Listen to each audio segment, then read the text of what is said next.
Adesema manyina jo emakwaba ene enwumre ediba Tvxyz Gumbe show ene eye ebnada November bosome de toson kron ewo mfimpi mienu ene edunu bakomo Mugabe Masi obetimi afremi atankolega biga ene enwumre yi ensema yede ebre wo no emu esiye papa isasalese John Dramani maama akasa na kasa okasa ye no atubia ma eye matema wodo ne de obia anya ne de eno eye nsama wodo a yede ebremo ene enwumre yi ewo eye dwumadi ne so ne ton so a ode etwato okra ewo Greater Accra region mu no ene wode ehye so ene ensam no bebre ewo ho a yabo anu kakra bi a yahyehyɛ ne kama yede ebrewo ewo Tvxyz eye Gumbe show so na ene ensam ne de emu eden na yebenya mre ne yi ne makoma ede ama yen etifo Catholic Bishop Conference so omakasa se kata asehye ene prayer ekoso omemo no se de ebon pa eno na A+ ka kire se kakra bia bi kakra be ka obia na afei na Catholic Bishop Conference omanwo se amamuo ni nkoyie dia ene asemsebe A+ nsem so a ode atu edwano no we ene nsem bebre ene na yi yabo ano a atasetase ayede brewo ewo Gumbe show so ene bnada enwumre yi na ene yi panyi ene ne betwetwe nkomo eye Fred Agbonyo ya we Deputy Director International Relations edema NDC amanyoko yeda ye ho semeti o muni afa aboafo nkrato yeba yebebi ensem no mu dia maye na hwefo ne etiefo nyina Moga! Yepe Gumbio! Yepe Ojo!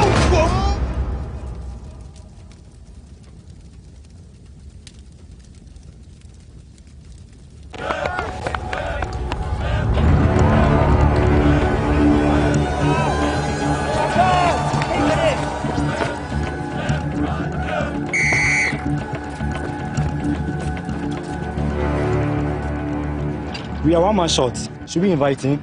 Yeah. It be old cargo. Can I join you guys? Yeah. Oh, it's great, fresh, natural, eggs, mineral, water.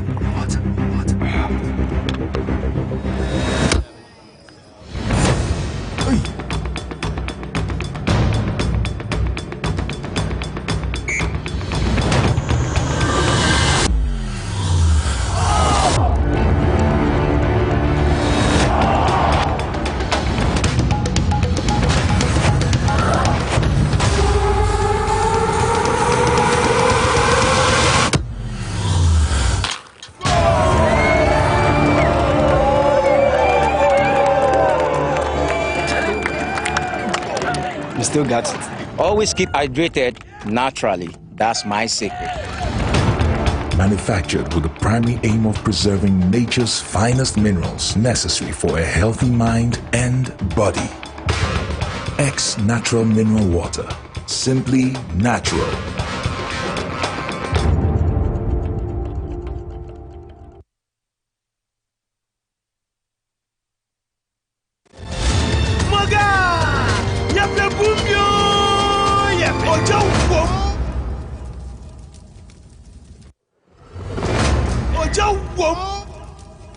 Bia kwaba enwumre ediba eye Gumbe show so afi emre na so se bie nsem nom ede kire o yaboafo mota echi na enwumre Prostate joy na o mase Victory garlic mesa na o mase sanso ena eye Tupin capsules any Tupin ointment free Solac Natural Clinic S Natural Mineral Water Nis Microfinance omanyina ede o mase ene enwumre ni dwumaku awodo a etechire a emresem no yebebo mo adwuma ho eye nkrato ede amamo Ostek Real Estate yede o mase yi papa ene enwumre yi mi amedi dwuma de enwo chame obetimi afreme Mugabe Masi anase atankolega biga na ene yi ensam no edoso yebeje mre na yeyi ni mako ede amaye na tiefo nyina na de dika no asantemamfo a mo hweye ene enwumre yi Asante Regional chairman na Kwasi former regional chairman chairman Obimpe yenua Joseph Yamin na Kwasi ni ne domo nyina munyamfo Samuel Sapon munyamfo Frankosei ambassador Hina Jikum ye maame ma Ophelia school feeding eye enkane na na da no ewo Asante Mantemu ye nuaba eye Gloria Ashanti Regional Women Organizer ene eye Mary Awusi edom ni nyina ye maame ma Joanna CPC eye Mrs Norman wona oba Marvin ebusua na loke apia stadium NDC ma mo wa Asante Mantemu nyina no enim se nansa ne yante asem de ye nua eye Remontando ya enkane no ye Ashanti Regional eye Secretary edema eye NDC amanyuku no watoa nananom ewo ensiedo enti ye gina eye dwumadie so na ye de ama NDC amanyuku ni nyina yakọ ne hyeden sanso na monkanka mo amwo Asante Mantemu no ye mamu nyina hyeden ene anwumrei we ewase ehye Asante Mantemu emebunu ene eye mpanifo amwo nyina no ehye mu kura asem nya dwumaden na bebia eye Remotando na hofa mane adwumaden a woye as deputy regional secretary Abrana President Miss epe akonya one Joseph Yamin ene mpanifo a wo sabre no omo bo adwumaden mi etumeje aye akonya no yenye bibi ni emfa enhye omo animonyam ye papa Alhaji Sani ye chiacha munyina ene anwumrei chama Mustafa aye Swami magazine da munyina ase munyina mo hyeden esinyame na de ma ene ono aso na yeden na oje afei yenye mbre na yentie ensem no sade ensem no esitie na medie obi ani se Gumbe ni de mejai guma na mejai egum na anwumre a yedi Gumbe show ebrewe ensem bebre na esisie na yebeje mre na yetumi a chekire sade ensem no esitie eniema ekoyie ewo eye Framantamo wo ma chese sea defense eye project a nanado ajai atowa nipa more than 3000 so ato ayo mu nyina afri ba bi omoti omunya ba bi na no ehun sem nyina eba na esantwefo bi so enkane omuye diabolic work etia His Excellency John Dramani Mahama enei omu aba bonten ya obi afa panie ekwohye omoto obi afa apia kogu omoso nemo omu ase a ekasa se ensama His Excellency John Dramani Mahama eye omo eyeti ane nyina no echopa ewo ho miami nua Captain Smart eni ya onua TV eni onua FM wode chopa kese mu odu pa e de ama His Excellency John Dramani Mahama ena eye November bosome ne da etoso enkron ewo mfimpimienu eni aduonu bakomo ena yi His Excellency John Dramani Mahama sirimu sejata be ma ba wosin so ma asa no ham ebo be ye no wotwe pe mu pepepepe ene be ma ba kan ofru be pie mu Tvxyz ene eye Power FM adan a Greater Accra Regional eye thank you to no me baba be shase ene jai woni Kwame Minka edisi ma kwesi se nonkron boy ye kwbo be ye nondu na chese nkomo twetwe no Accra nyina standstill baby abefa bia say ye taxi drivers you Uber drivers you boat drivers you trotro drivers you OA drivers you 2 PM express you ejawi ase VIP 4 STC you baby a obefa bia okada fo nyina okada mama okada na chese baby a obefa bia no say ya boso kan say eye ashaman makola market baby a wonam bia no na chese TV na ha Tvxyz na edikanfo ni nyina obi aso ehyetu eye Tvxyz anasa Power 97.9 FM sa say ho ena na nipa ni nyina ho ene anopin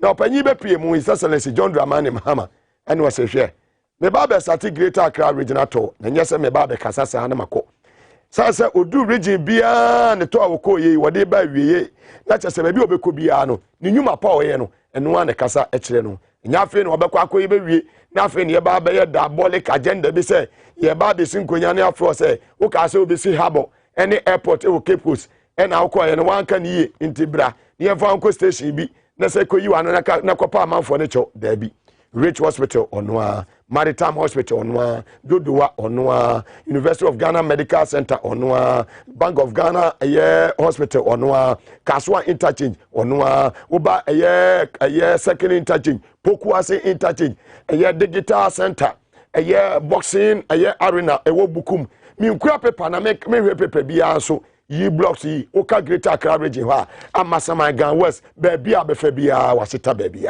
akwan de na echese bojo Jo Mahama agine din ewo baby na nuna panyi be pie mu hai ana mo say His Excellency John Dramani Mahama wo hwa baby a your economy ne sesi a baby a ye wona sen na economy ne esi the state of Ghana yen economy no sen any city His Excellency John Dramani Mahama say oh kwa mi kanya abotre na me ba na me to me bo ase enchiremu se ne ye economy no city se de mesija no any baby a omode aba bedu no na de bi omo ba no ma be figures for can for your time for the real figures no e ma Ghana for ne mum tie said the economy in West City. His Excellency John Dramani Mahama on TVXYZ and on Power 97.9 FM. And the Anupeya. It is more kind.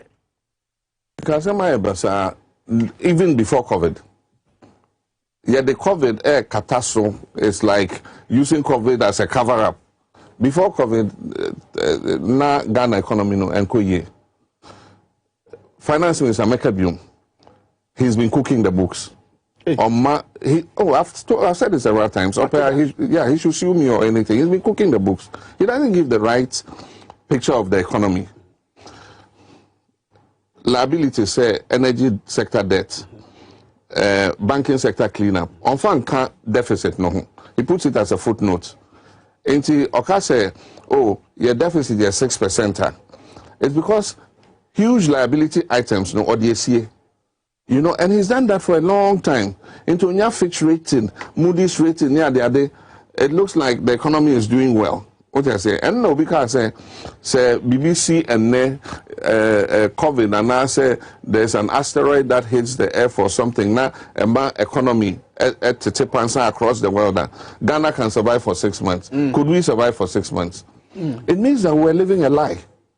What I say, within 2 weeks, our economy was in ICU. And IMF this economy would have crashed. And that is because they are borrowing for only consumption. Between 2016, 120 billion debts and you've taken us to 375 billion in 4.5 years. And the question is, it's only for consumption. What have you seen in terms of some major infrastructure a year? You know, you can say, you know, that money has been invested for future generations. And the point is, Oma mortgage BBR, get fund, make say, the next 15 years, 60% of get fund, Oma mortgage. ESLA, yen year buy to pay off the energy sector debt. It was supposed to be for 5 years. Into by now, Anka ESLA no, would have been taking it off the petrol price. Anka petrol price, they do 6.9 no. Anka ye ESLA nifi it will bring the petrol price down and give people relief. When him say your mortgage ESLA till 2035. Until 2035, any future government that comes cannot take ESLA off because they've taken the money for it already. And so you have to keep paying ESLA.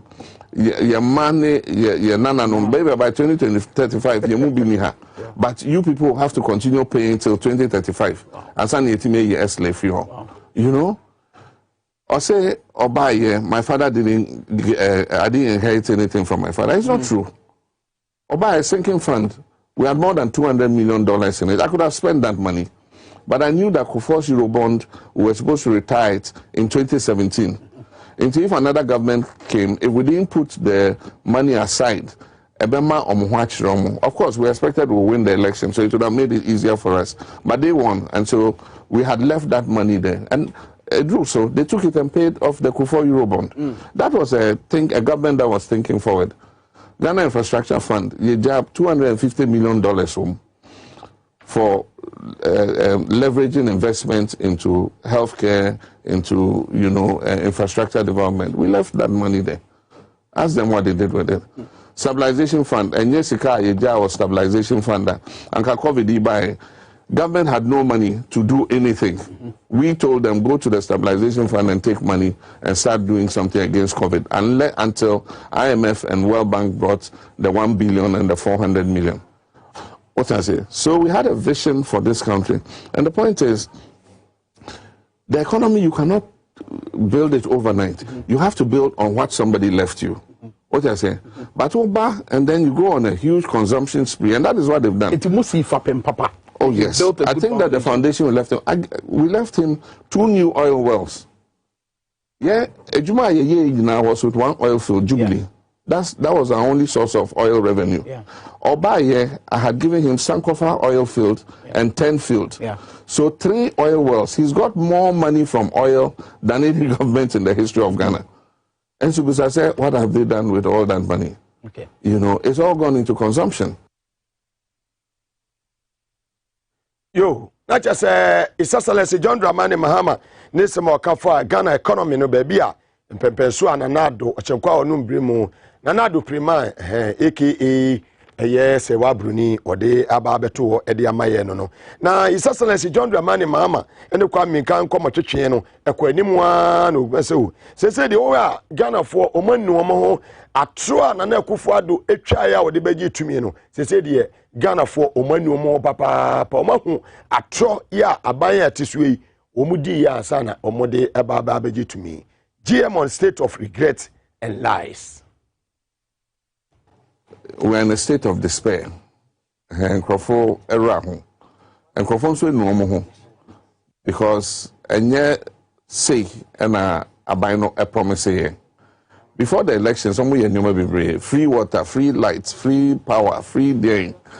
Now a COVID sikano 11.9 billion and almost spending from March to December.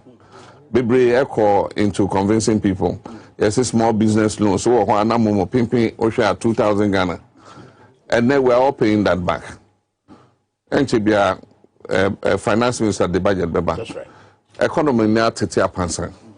Now economy I say it was so resilient. Because I say I'm the vice president I can. Yeah. Or say if there's any external shock for 6 months, Ghana will not need any external intervention. And no 2 weeks. COVID, see, within 2 weeks, now yakwa IMF Costa. I mean, what happened to that resilient economy? Next, I said, the economy had no buffers. Until within 2 weeks of a COVID situation, lockdown, now IMF extra Musa. Now IMF the 1 billion. And a World Bank my 400 million. And a Sika made the two stabilization fund, they could $200 million every month. And yanka abaying Sika the baby.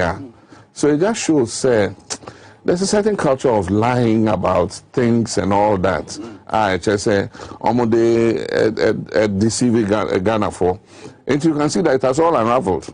And did No crano ada de Excellency John Dramani Mahama oguso de ne sam etu dwa no kas o se se de we Greater Accra region akra enwuma bebre ya hye ase no aban we eba yi omo agya sa projects ni nyina amanaka ebabi a eni se eka wasanka Ghana for yen taxpayers money especially in the Greater Accra region ya ni nyuma no dodo na hye ase wa no na nado agya ni nyina agu ho na GM on abandoned projects. You see, the problem with Sir Abayene say, Makase, one of the major damages to Ghana is that you have to be interested in leaders beyond. Because social promises are almost promises they've not been able to achieve anything. We've done 4,620 projects in Greater Accra. We've done this. And trying make us and trauma, let me use the right word, it's lies. And trying the meaning some or university and answer, would you any party no now, and trying dear because the leaders themselves are lying. What do I say? I say about Miakai, Oboa. Would they Google Napo NDC finished only 46 community schools. Yes. When we handed over, in the handing over notes, we said we finished 46. We completed them. I commissioned, I alone, answer na mefia by more. I commissioned 36. Meko personally, I commissioned 36 of them. And ebi yede enkwada ekomu. Ebi so you couldn't send children in because you have to wait for the academic year to start. Into ebi near complete it, but na enkwada enkomu. You know, Greater Accra Frafraha, the school there. I commissioned it personally. It's working. Kwabinya, me na commission here. Into would you Google Napo handing over notes I demand 46 on one kasa nekai or NDC completed only 46. And he said Vice President Ebeka say you completed 29 after him okay 29. You know, then it means even between them, you understand, somebody is lying. You understand? And I believe that he is lying. And that's based on the Napodi Kaka, which is... Based on even what I commissioned myself. I commissioned more than 30. Okay. It is a vice president Kaka said we completed only 29 checks or one. You understand? And Napo himself, from our handing over notes, he said we completed only 46. And he said, vice president Kaka said we completed only 29. You know, and 30 or Kaka said almost complete, you know. It was the World Bank ones. We had 2 categories. We awarded 50 on Get Fund. And then we awarded 23. World Bank Maisika for an extra 23. And no Sikana the Bank of Ghana. Into ye Juma near Chauka. The other 50, no, it was Get Fund that was paying. Into ye Juma, now the certificate kwa. A check a and now and contempt to say World Bank, you know. But ye wa baimu, what do certificate ba? A check a near Chauka. No asa anko to with Jumaso. After you fear baimu, no. Those that were on the Get Fund, you know, this government stopped paying the contractors. They said we were going to audit them. And for a long time, now Obia and Kojuma, everybody was sitting. You understand? And they continued the World Bank ones, because World Bank ones in the Nasikadaho. You understand? So when they come and say we completed 30, they are talking mostly of the World Bank ones. Na Yaji Sikano Abetoho. You understand? But most of those are awarded under Get Fund. They mortgage the Get Fund, 60% of Get Fund, 1.5 billion. And so for the next 15 years, the amount of money that is left in the Get Fund is only about 40% of the Get Fund. Ain't no contractors to complete those schools. That's the problem. Isasana say John Dramani Mahama nesema ode tuja efa eye school so awodo yi block so wie makomako on hand over no na Ponak ase 46 na chese onwa timi commission be 36 na ensemi unam eye Greater Accra region okoto ya enu ameso me bo me modin a se mesume ties monte so na ameso me de mani acheche mia bebiri ni mahwe na me kopie mo ewo Gan West eye amasaman ne ne patam ba bi afo se obeye na me kodu amu se yi blog yi yesi bibia wie ama akamwuram nkrante no wotwe ne nwa ene wo Greater Accra region ha omo agye saa yi blog awa amasaman constituency ye yawo ya chese omaje afa obi anwuno omo wi apenti bibia wie na nado se nyaade obebie ama nkwada ye den akosuade ewum na nado na obi ani mabi oku school odwene ho awonte ase open classmate a obeti ese okọ Oxford bokwa ko ni CV suna Oxford ni so obeti say obi ani momo onu mu wie secondary school obi hu aye say oh obeko legon wan so a class be no de ba ya wodwene ho ahu yese wo ye lawyer ni law mo onu mu call law school no kura na bi ne he wo mo ne ho ane ho amu ne efro mo e call wo mu to de ba obi entime kan kyerew eti education de enya de ehia papa no wo ye ne niam ate se obi o ye kobolo said the amount for canon. Why any near basa to be or yakubolo. And yet is education pass a school assembly here and another, Dabby. Need the NDCs be ready with him. Or better with him. And yes, say wa Bruni. Say wa bibini. One year Brunin will pay. Ever seen no man can real, or multimate mekan. Now, no, and a Professor Jena no poquajman was say, now it's a celestial John Dramani Mama. Some me and Anamia running me 2020. And I so education what the me and the meto ano and ye me je ma home ewo me ye vice chancellor ewo Cape Coast University me buy na pa me and ye wa we fit say 2012 a year aye debate me de a year kwaju upon kroma na toto wona na nado anu anado be say oh aye anas principle ye obowa yi blocks no ensema na Jane ono so di tu da enai ewo aye Power FM and the Tvxyz. I said, Debbie, now they may do a chinama cabidi as an enyanisa. And the education was my Mr. Meka Professor Jena no Poquajimai and pay Tvxyz and Power 97.9. A fan of sa blocksy and ye saying and no movie saying. If you are Bemo, in fear numini. Into me and I am one pose. Sanko mo na yedi. Ma menya mfa to ho kakra. Ebi ne se o papa so obesi dan edu. Ena enum de owieye. Abibia wom se bebia obeda be waduane asaso. Waye bibia manipa mpotitim. Na enum na aka no. Ebi wo ho a na anka de aka ne se obepenti.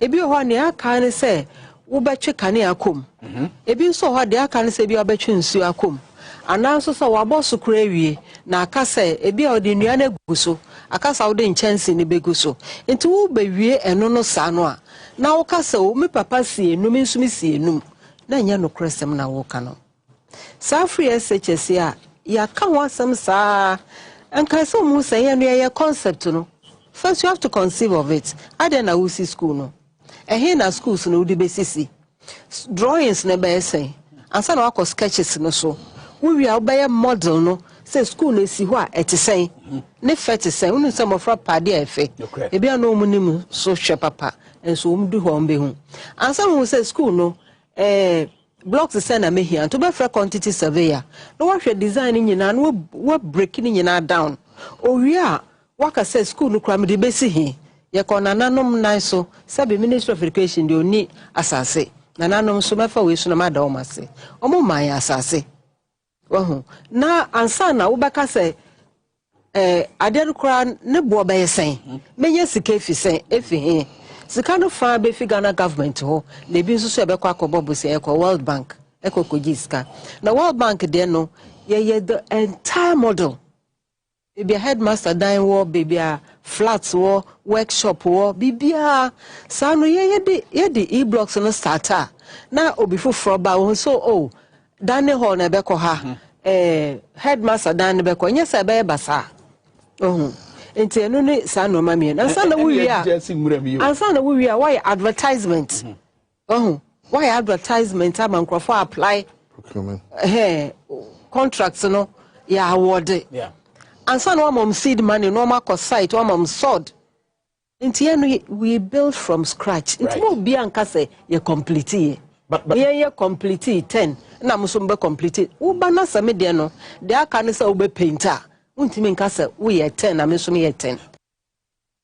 Professor Jena na Opoko Ajman, fantastic on Tvxyz to sansan dwumadie so na power dwabo ase na nan pe de kwame ka o hye ne bronya tade o jegum na akokosa de kwame ka na obo adwuma papa team ni nyina mabo adwuma ya me ehira mo nyina na wo yansama Professor Jena na Opoko Ajman kan efa education ho a se medical aka chiam se na de opesa Ghana fo ye kobolo nkoda na omo ye kobolofo omo to no mo to ate no mo to load no mo to da me chacha eno na do pesa nkoda no abraba opesu mo bo eno no sana na do pesa Ghana ye mabuno no the future generation the future leaders wo mabrabo ebese ya wo se Ghana fo bo se oba obesi 350 schools starting from the scratch bisa wo se ukoche bi wo ho ana okọ ayabu nso a ebi wo ho okọ bagura ebi wo ho ana okọ anyinam a obehu bi ewo ho okọ acheptafo ebi wo ho 350 no ehni ebehu no uhu single one now they are debating and ajomama oka so obesi 200 no wo wie 60 ebi si wo wie 46 ebi ba umia so wie 29 ba umia na adway Ghana for se a taxes etua no ne de mamo 350 na mo sha Ghana for boss mu bi si no mo si sen na se mu si bi so a ahemfo ba bonte be ka se mo wi se mo betimi awie school no na yi blog yi aja ya mofra ewa aflawo ene ne patamo wo mo so nyame ya aduma new academic year na e be sha ase next year no enkwada no so benya baabi ade wo mani akire a mo se ene o mo koye ene wo ka se wakwanya wo benya eye dambotwem no mo sebe mo abeka nkwase asema akire se mo te 5 million mansion ma mo nya makwan mo timi nya ma mo fa pressure megu aban ne so obi oti islogo oti 5 million mansion mo no otua tax de ma aban otwa ma otua to bosome so na adwuma oye no otua eye VAT internal Ghana Revenue Authority for kon ho AM income tax for ekon ho it is sabi obi ti sa dambotwe no ye fine gentleman obedi na nakufo de ti so start kan kwase asem fine gentleman dambotwe one of the finest and akufo but obedi na this it is here asase kan kwase asem onje hu awon ase anu na Ghana fo say sa yi blocks na aka nwura mu me say amasama constituency here Ghana West obeye ebi wom ayi kan do blow aho asiwa nice one wo preti bibia de awie nso aka nwura mu ewo na we say free education na do na free education no na say mabu no nkwada no omo kwotena Jupiter na Mars ana omo kwotena Chebi Forest ana omo kwotena Atiwa Forest ana omo kwo free education no wey common sense eni se be ka kire wo ja ewiemu ni dware se wa buroni sem no momra bontini me yi anoma ye se ya no kura se wa buroni na presidential jet wotena mu bi na ya no kura se wa buroni woni ne kwa yi e kwa da so kuma se na do nya yi e masam ne ye be Ghana hawo ye hia mpuntuo we free education let every Ghanaian enjoy mabuno no wo enjoy eno na Ghana for everywhere wokwa yendia ebi akanwuram ewo wokwa manfo ahafo anonof in a certain region akanwuram ewo de joma manwie ni nyina akanwuram wo bi so ma sama sabe na ayese Jimmy response no mo de brawo ete sa de etua tax se sia edema joma hama but mu ne etua tax ne mamo ya kwa anya ne ye beka am say mote 5 million mansion mo kwa anya mamo fa pressure e ma man na do petumi ne sembe no ka che Ghana for oka kaka say dokono eye 1 cedi na ehiafo etimi tokenki e wonkra ehiafo etimi tokenki 1 cedi ene kenke eye 2 cedi na do adware wiem na do eda wo wiem na do ewe cinema wo wiem na so Ghana fo nyina ayedin na enei ma won bishop Catholic bishop conference for no nya atwonfo no ma ha se yi muti yase me ma be ma baso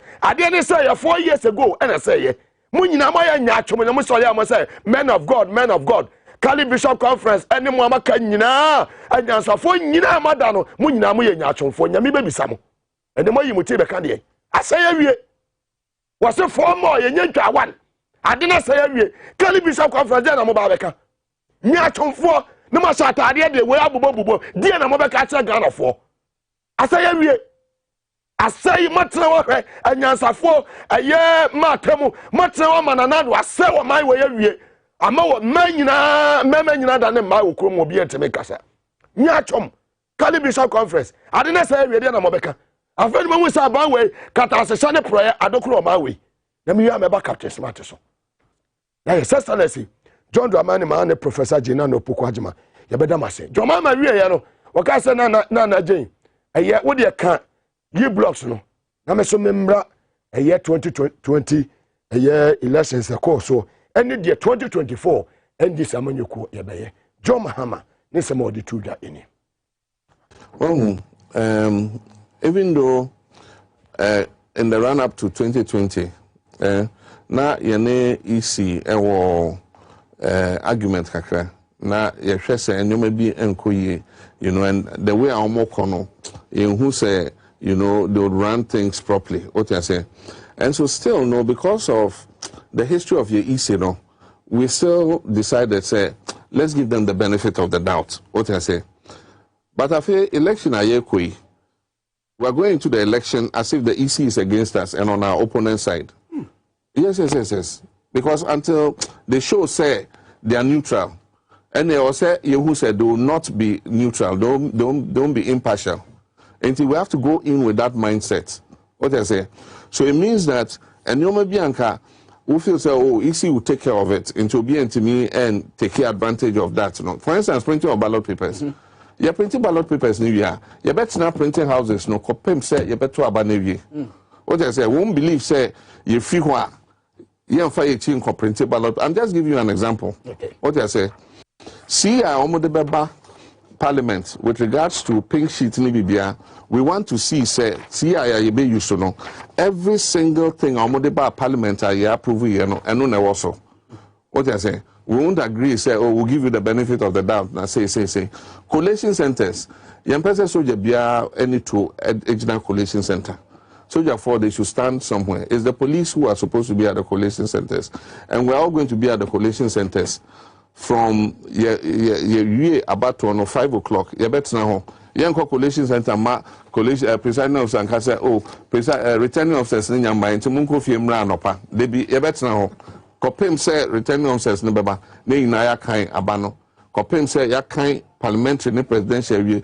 So we're going to approach it. Anything I'm saying, do or die. Do or die, no. Well, it means that we're going to cover every base. Okay. to make sure, say, the right thing is done. What I say, we're going to approach the election with a very, firm, say, we're playing as if the who's the referee no count other team no. Professor Zuma Nelson also calling more or the only referee and echo. It's yes, the referee and echo into this election. And to make catch NDC now, the election will be won or lost at the polling stations and at the collation center. And I know they were going we're going to be at the polling stations. We're going to make sure the right thing is done. His Excellency John Dramani Mahama say Jatabema ba Okasana the Vim say my dear and one no. Yeah, the can say Yanko and no and just no 900 million no near TS Montreal so now Freddy a gun of phobia we say do or die. And one year the echo. Yeah, make us here court, police station, do or die. Now, His Excellency John Dramani Mahama, a free Tvxyz and the Power FM Hano say, oh, and yeah, might be a crema mammy, and just no mamma Quenya, and yeah, they has a far problem, and so now may need the good people of a greater Accra region in Kushiamu. Also, was started tono, Hano because I the heart of Accra, Usu. The heart of Accra.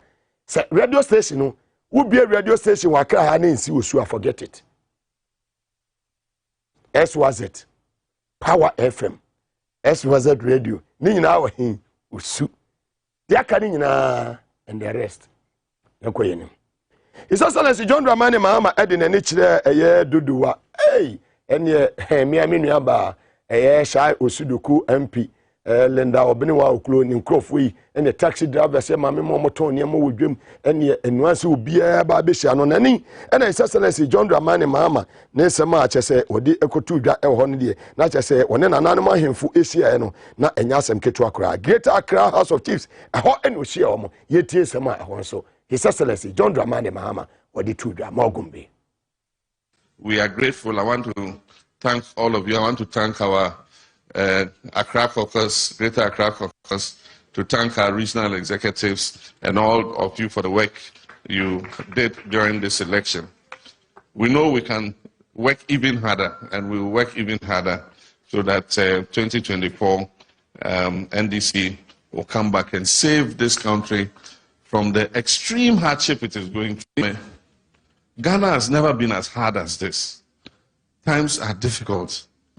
And I know that you are bearing the brunt of that difficulty because you are at the grassroots. In the nights, when somebody is sick, they have to go to hospital, they cannot pay their hospital bills, they can't pay their school fees. We're coming to you for assistance. So you know how it is. The hardship is not easy. And we know the economy is in crisis. This government has been on a spending spree, borrowing spree. Today, debt is overwhelming us. We've never been in debt to this extent ever before in our lives. Even at the time we went HIPIC, our debt to GDP was not almost 80%. Today, we are almost 80% of debt to GDP, even with a rebased economy. And so, the economy has been run into a ditch. And I know that in a few days' time, they would read the budget. And it's the intention of this government to increase taxes and increase, tariffs on electricity and water and all that. How much more hardship can the people of Ghana take? And so we, as the NDC, will play our part to give voice to the voiceless and to let the people in authority know what the people of Ghana are going through. And so we shall play our role properly as the opposition in this country. But in all this hardship, we cannot forget that there is a growing poverty in coastal communities in this country. And it comes all the way from Aflao to Axim. Because the traditional occupations of our people have been affected. If it is fishing, today if you go to all the coastal communities, including our coastal communities here in Greater Accra, the fishermen go and come back with nothing because there's overfishing by commercial trawlers in the sea. In our time, we equipped the Navy with boats so that they could patrol the 20 nautical miles and prevent the commercial trawlers from fishing within that place. Today, many of the Navy's boats are broken down, and those that are working, they can't buy fuel to put in them to go and patrol. And so sometimes you are standing, you see fishing trawlers within the coastal boundary where they are not supposed to fish. And that is affecting the fortunes of our local fishermen. Sherry.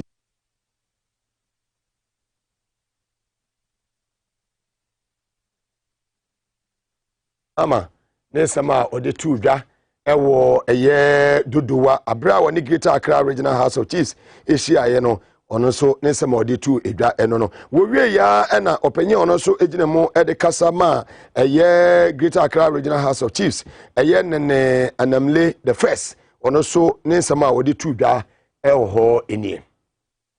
Our short message is to assemble here to say thank you to our former president, because since after the election we haven't met until today. As the saying goes, there is wisdom in every defeat. We thank him very much for conceding the defeat, not through any violence means.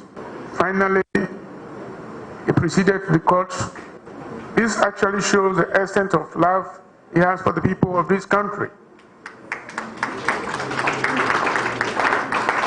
He has demonstrated his maturity. We are happy about it. Other than that, we wouldn't have our peace in the country. Farmers cannot go to farm, teachers cannot go to school, school children will not have their peace. Like us, we assemble here. All those things have passed. We say thank you very much. We as chiefs of this region, who always like to preach the gospel of peace, because the politician cannot go without the chiefs, and the chiefs cannot do without the politicians. One funny aspect of it is, they said chiefs doesn't play politics. But you agree with me, politics is done everywhere, even in bed. I was just telling somebody, when I sleep, by God's grace, I wake up, the first thing I do is I look at my wife, whether she's also living. So let us all unite to bring the people together. The way I see politics is just like a vehicle manufacturing company. Today it will be Nissan 10. Nissan will produce a whole lot of vehicles. Tomorrow it will be Toyota 10. So our politicians should just consider that. So that I was even suggesting that had it not for the democracy to grow, like it should be there. When one party goes 8 years, after 8 years, he handed over to what? The other party to go for another 8 years. So that rotation will be happening. But from my layman point of view, the democracy will not allow that. You always have to struggle. We wish the former president a very joyous stay in the country, to continue bringing the people together, for us to almost smoke the peace pipe of the country.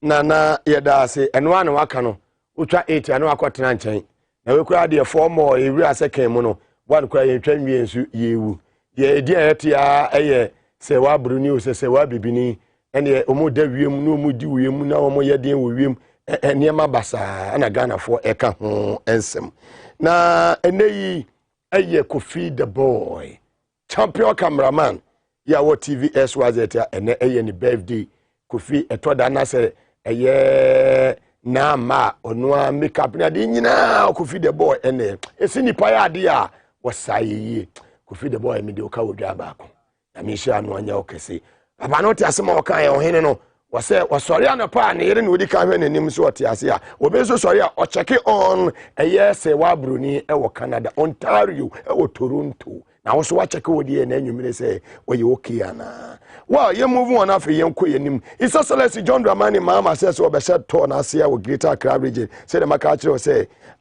osu eye the heart of Accra ana Captain Smart tie miami niam ye ko brebu a menene to se didie mi chocho mu cho mi ni papa madam for prekope eno no ye de ya wotumi frɛ me kwadwo me bo waba so anko yi wotumi frɛ me no watwa me bia afan me so ye de na nya woto da ko temi visit me studio ha na moga ye nyese ne o man nye ye face the country Captain Smart or your brother na Captain Smart say wadadwene ho sa okan se mebre afa Isa Celeste John Dramani Mahama ho sabre no eye adom ene eye Angel FM Adum TV ene Angel FM esomo kan ye nyina no wanya daje to kwan akwaya sa hwe mu nyina hunu se esomo kan fa papa hu nyina no na nye sa na netie ma enei Captain Smart o onua TV ni onua FM ewo onu ani show so ene de ya no pay o ya joma ma Saturday Greater Accra regional to ya Captain Smart na ato nanum tuo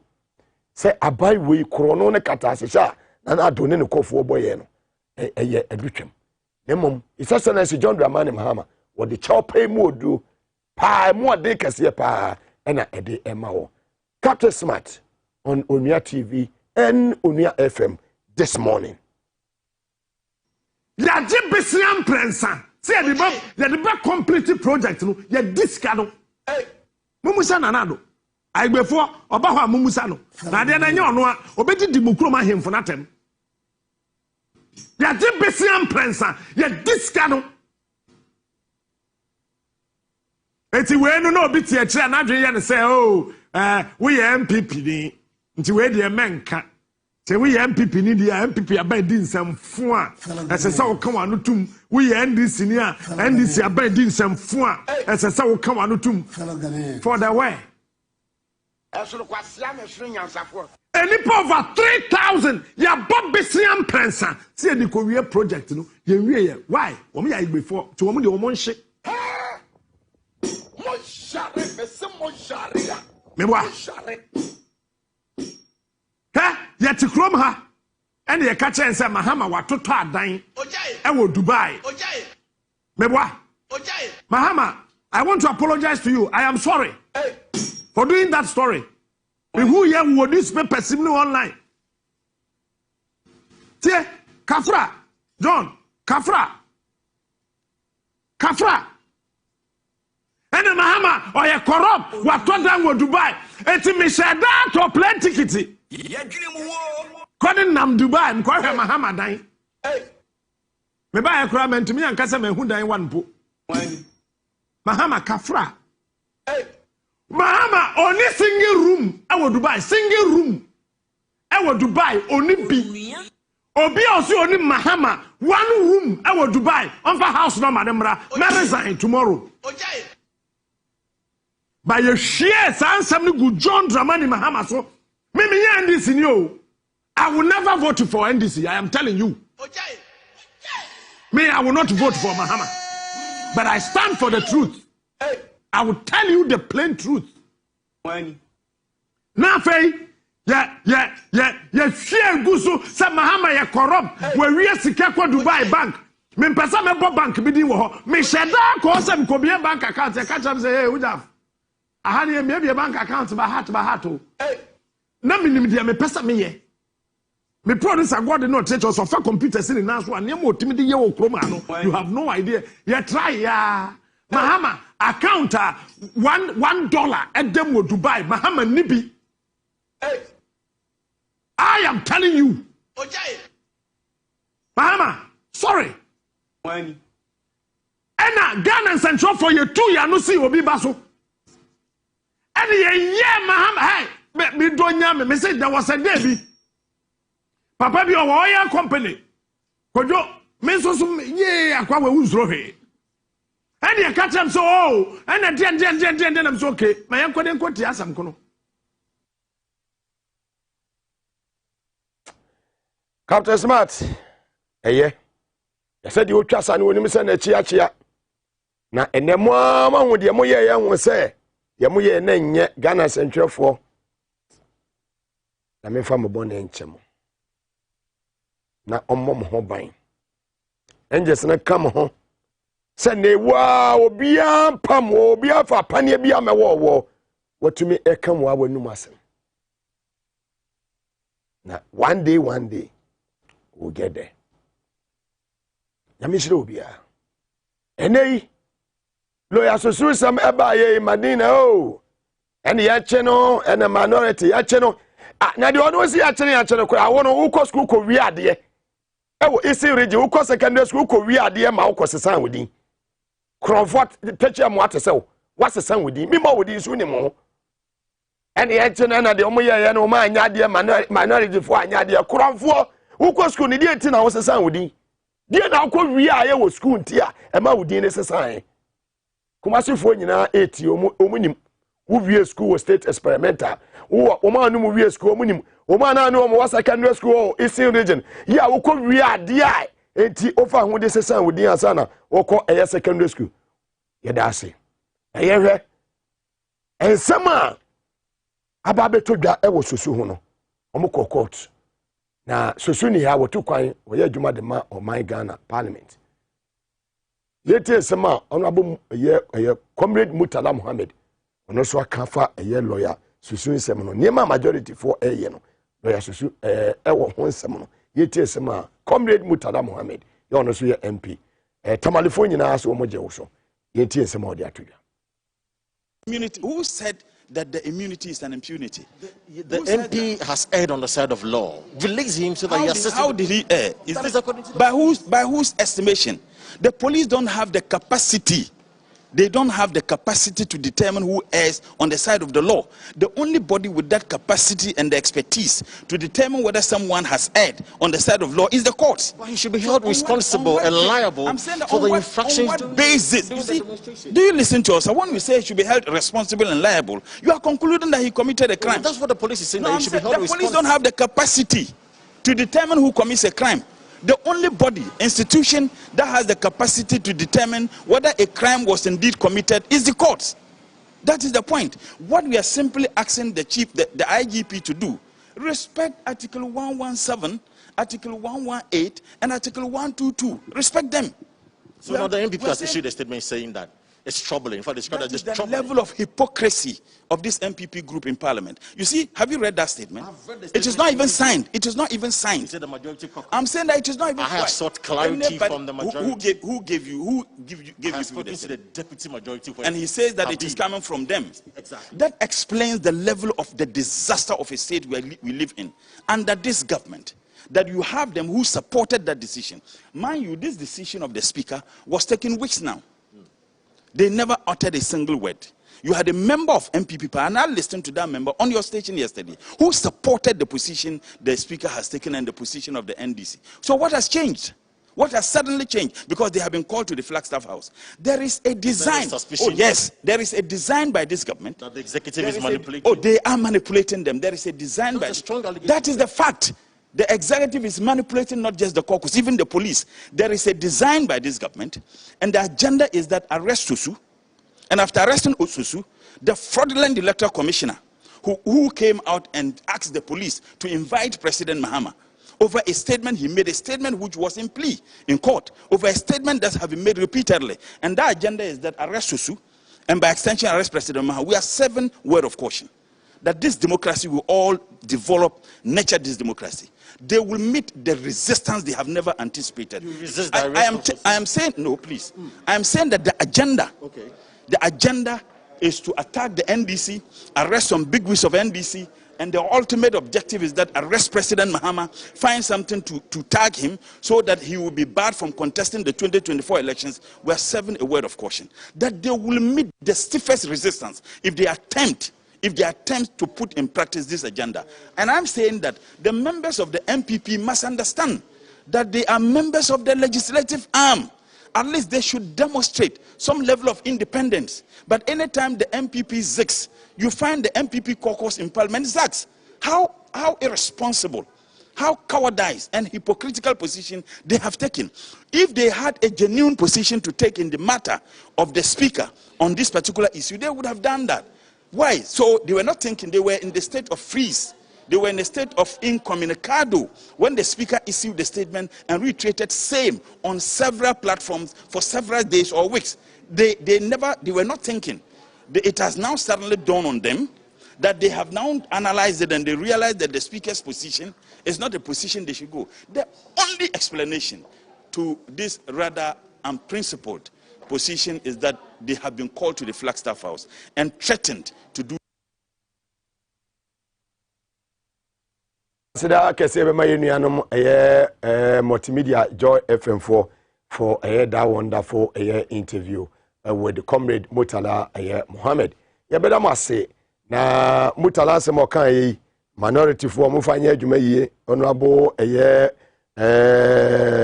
Muntaka udi ni se ba punch a obi bokoro no abebo na hwe ama ye ni problem Haruna Idrisu oso ya ade papa John Jinapo ene abodwesemo Monsori bena yukumo monsori na monsori enyina ho na nkofo yi ma omo ehunahuna mo sanse omo nye mema entre mo tira so mo yentafo mo tira omo se mo yentafo period sadie Carlos ayenkura owe ade na Mutaka born anoma ni yito ho no mo tira omo se mo yentafo finish eno an yewewe ye yenkunwane yekon yigina ho ena da bia meka se tane na ne emere no ebi nye mosini ba ebe fa he na aye chebini achimni oba be hunahuna boli ni edehie intensi na so ni mu na mo pe na mo ma ne esie se oba che joma ama e wo gara sisi ame no wakase enwumre ya NDC legal team no led by a lawyer Amaliba uma petition IGP e wo niema basabasa e ko so abatuo num eni nipa kunkum a e ko so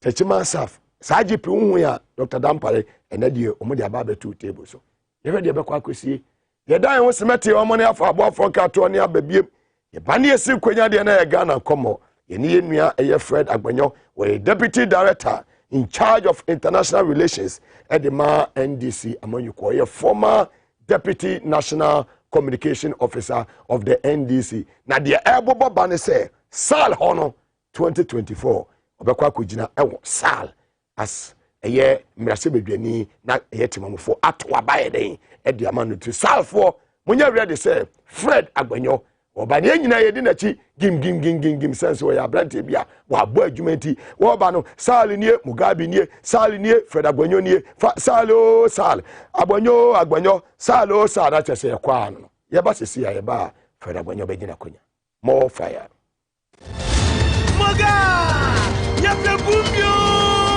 ya oja ukom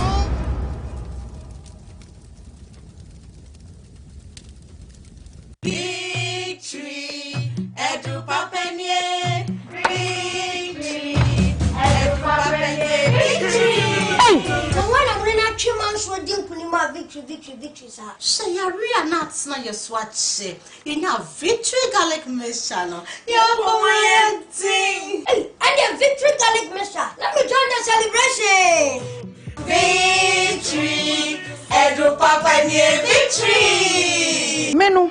Number gentlemen, dimmy more for sunny ye. Menya victory garlic, no, and then me what Tommy. Canino. Menati kakra na makuma bomi peri na mabre na meniso nyine brime na sisia no menya victory garlic mixture no bibia ye kama and then let's celebrate da onya fie do me you know appeal for any oba or man for intimi mfasa edro ibi victory FDA agi edwadie enkrato yi atom.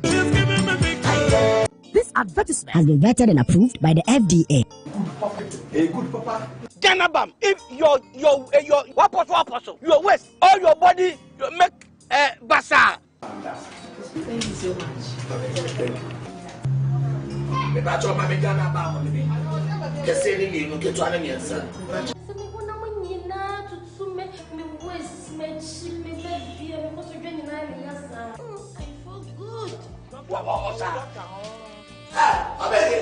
What are you Ganabam! To wait here from doctor no. Where you there? Oh my God! This is Ganabam! Yanto Amato Why don't you be 20 cedis? You need doctor. Nemo, say we Ghana will come. Some two, so also. If you can Ghana, you can resist.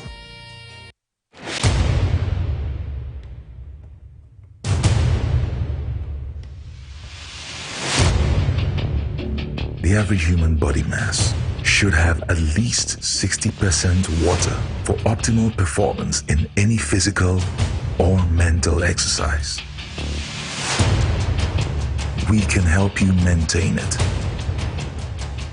naturally.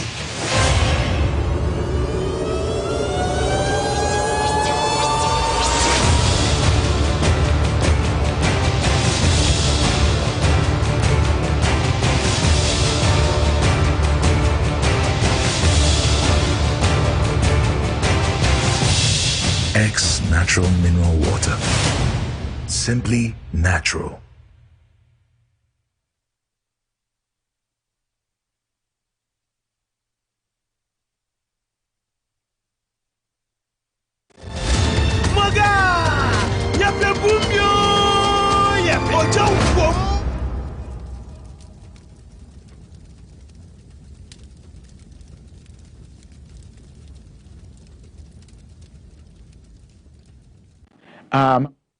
Konya hefo enyina bi. In fact, hayeshi meti akra me ameto ameswete. In fact, Gumbe na kame. Na Mugabe ene ye hwe difference between prostate enlargement and then prostate cancer.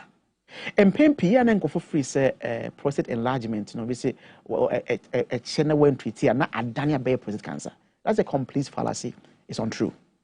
Any scientific basis bia prostate enlargement causes enko and a prostate cancer causes enko. Prostate enlargement there, 3 causes nemensa. Adding kind is got to do with age and then I'm yet to see a call 19 years on your prostate enlargement. What the bone be a craniano.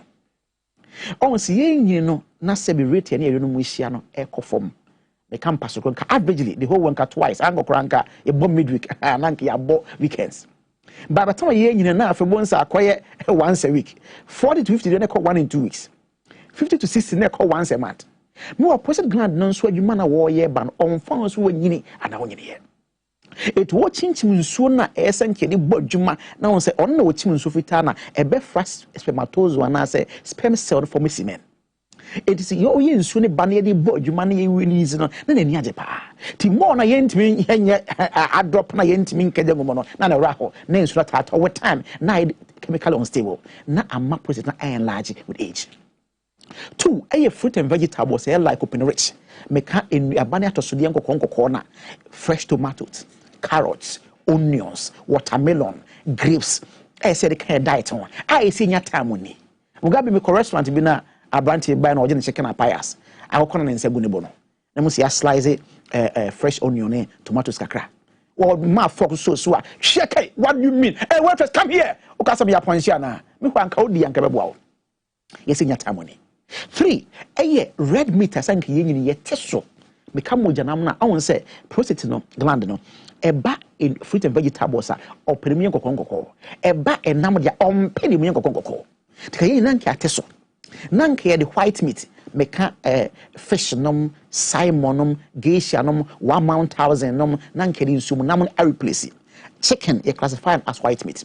Rabbit as white nanke de no aka ho yenso se yenyini ye se o there be ebra mi so no many chop money na mpepon ko na menya ti afa na me chop money dia ma me feel ma me nwi bi ngum sana me nsa we e na ma prostate no sebe enlarge symptoms pa na signs and symptoms e be with prostate enlargement ne say one obon say first the ease wo cha wo jonso nte sa na nka be ma jonso de ka Mugabe e sha se fe wotrim na abo beti ha na age fi wa ya ase na epia ye last one ake pew na nke ho atoye eso that man say Johnson say wo chim ye asa Johnson aba e bon ka say prostate enlargement bi e ba ho afi be ma Johnson deal na wan kan ho na ya Johnson ho e bon ka ye afi Johnson so no e ba sopi peace onye diabetic and so Johnson pay more than 3 times and sana ade chia e bon ka say prostate enlargement bi aba ho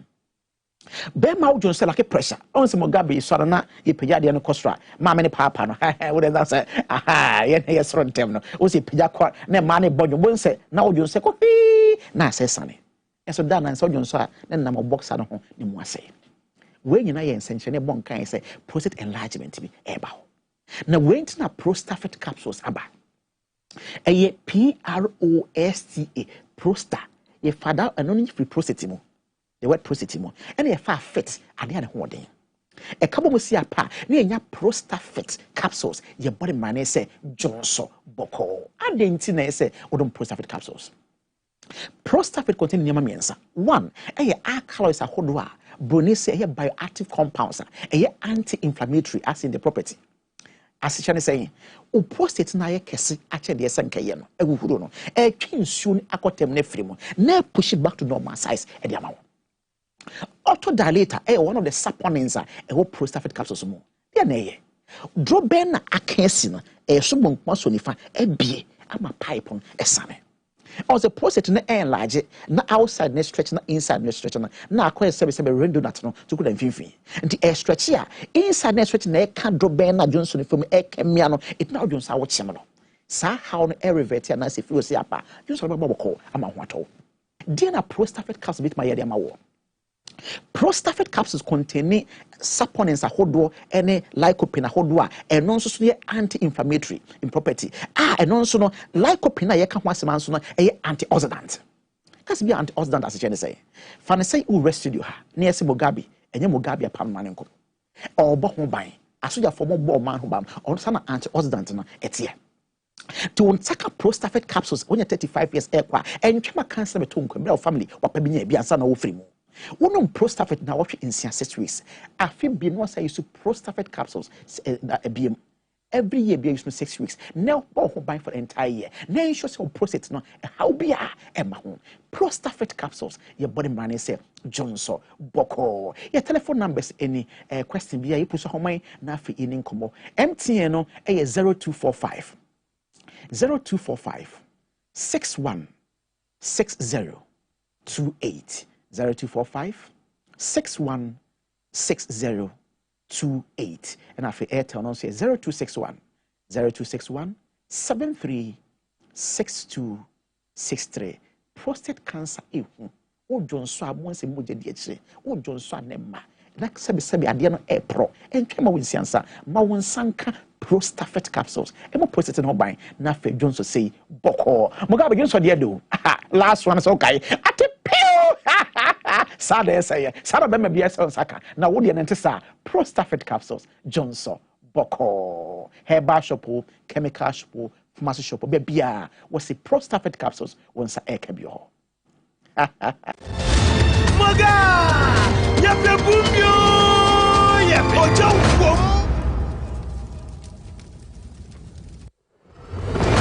Ojo! Yamakwaba edeba Tvxyz Gumbe show so ene enwumre bnada 9th of November 2021 in the year of our Lord. Deputy Director in charge of international affairs edema NDC Amanyuko, former Deputy National Communication Officer of the NDC, the largest opposition party in Ghana. You are Fred Agbenyo, the man who want to contest South seat in the Uti region. Is it voter Uti region of the Republic of Ghana? Campaign in the Bidi Mutinti, my pa, many mango in Ababu. And Bemaba, Makwaba. Mugabe. Yabako. Namina do Mona was a offended. Hey, Mugabe, Mama. Oh, never Mugabe, my member Abaso, oh boy, you my party, Wagana, my fantastic. Na Sebi, Mitaka, say, we as media people, no. Sebi, Nipa na Ghana for you na chane tax the man, no. My said, yes, sir, you put that person on his toe. Sebi, Ghana for your taxes of President John Dramani Mahama. You to ever ma a friend say, Mammy, Professor James Nana Pogajima.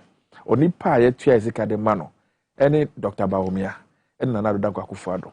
And to more media people, journalists in Nama said, "Diane say, Moses can Eddie Massa Uncle for Yanibia, I want to ask can the Yama, Ugagana Manana. anasa nye bia omo de dware won frama mu anasa omo de nyam bia bia sen fatana but so far no I think say you have distinguished yourself say you are the nation's water o hwe o man nyina so what be when it say eagle I just say angels say angels nyina so etetawachi so be fast can go share be ufro bia o de betu dwa eto ya de o ne produce nyina XYZ TV am say mo bo adwuma na say anaju say bia obefa bia mo ana obi ahwe mo and Timon Kosona Musum Ghana mine. Emerging Digital TV Station of the Year. Yes. Boy, depa. Yamen come on Shamode. Now, Angels and Koswana Bo by in particular. And I'm saying, oh, no, we need the air. Now, government produce no way, Chinese man on born in the I go crop one come up. You're doing a great job. Omonina mobile modernity, money management near Bia, Yajuma, director, but you know, Bia. Moye juma pana nyame enhyemode cameraman and then the baby are born white to it there oh we need to and see we wish all of you well akuga so na ye ne baby hey me never go pel go the nyen ne o legends one be person him sawara ako ebo abaso nyame show so program na live me say oh legends you to show hobby ako you very one fantastic gentleman very hard working hard lube wose akubu afu tem bia sresren kwa ejuma bia de be hye ne prison water super ejuma bia de be ma no so ye ejuma pa na be drop at headquarters ye ejuma papa many sopa as one of the young persons dedicated already above radi mpa say already ebo ne ho ban na hwe no so afi no so aba beto ye ya started the next level of life and na afi no say me dey bia me only penny o afi no so be for the size na dia afi no ba ntiako enjoy your day to the very best of your ability now